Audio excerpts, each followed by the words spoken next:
6 అడుగుల 2 అంగుళాల భారీ కటౌట్ వెండితెరపై కనిపిస్తే బాక్సాఫీస్ దగ్గర రికార్డుల గర్జన వినిపిస్తుంది. అతనే మన రెబల్ స్టార్ ప్రభాస్. ప్రస్తుతం ప్రభాస్ క్రేజ్ ఏ స్థాయిలో ఉందో మనం చూస్తూనే ఉన్నాం. అయితే అభిమానులు ప్రభాస్ నుంచి కేవలం నటనను మాత్రమే కాదు, అంతకు మించిన వీర విధ్వంసాన్ని కోరుకుంటారు. దానికి సాక్ష్యమే సలార్. ఆ సినిమాలో ప్రభాస్ మాటలు తక్కువ, యాక్షన్ ఎక్కువ అనే రీతిలో నటించేశారు. సలార్ సినిమా రిలీజ్ అయి 2 ఏళ్లు దాటినా ప్రభాస్ చేసిన యాక్షన్ ఎపిసోడ్స్ మాత్రం ఇంకా ఫ్యాన్స్ గుండెల్లో రిపీట్ మోడ్లో మోగుతూనే ఉన్నాయి. ఇప్పుడు అలాంటి ఒక వైల్డ్ యాంగిల్ను టచ్ చేయడానికి సిద్ధమయ్యారు క్లాస్ డైరెక్టర్ హను రాఘవపూడి.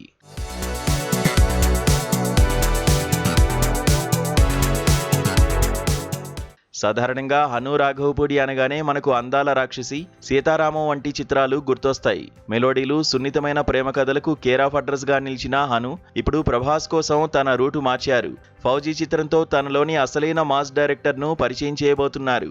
ఈ సినిమా కేవలం ఒక పేట్రియాటిక్ డ్రామా మాత్రమే కాదు, ఇందులో ప్రభాస్ క్యారెక్టరైజేషన్ నెవర్ బిఫోర్ అనే రేంజ్ లో ఉండబోతోందని industry talk.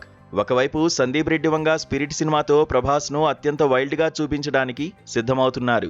Arjun Reddy animal సినిమాలతో హింసను కూడా ఒక స్టైలిష్ యాంగిల్లో చూపించిన ఘనత సందీప్ది.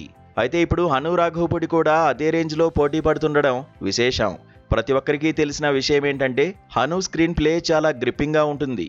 దీనికి తోడు యుద్ధ నేపథ్యం ఉన్న కథ కావడంతో ప్రభాస్ బాడీ లాంగ్వేజ్కు సరిపోయే భారీ యాక్షన్ సీక్వెన్స్లను హను డిజైన్ చేస్తున్నారట.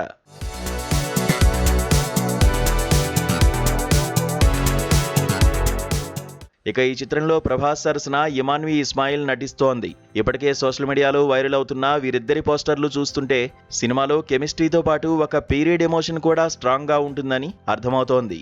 కేవలం సాఫ్ట్ లుక్కే పరిమితం కాకుండా యుద్ధరంగంలో ప్రభాస్ చేసే పోరాటాలు థియేటర్లలో ఏలలు వేయించడం ఖాయం.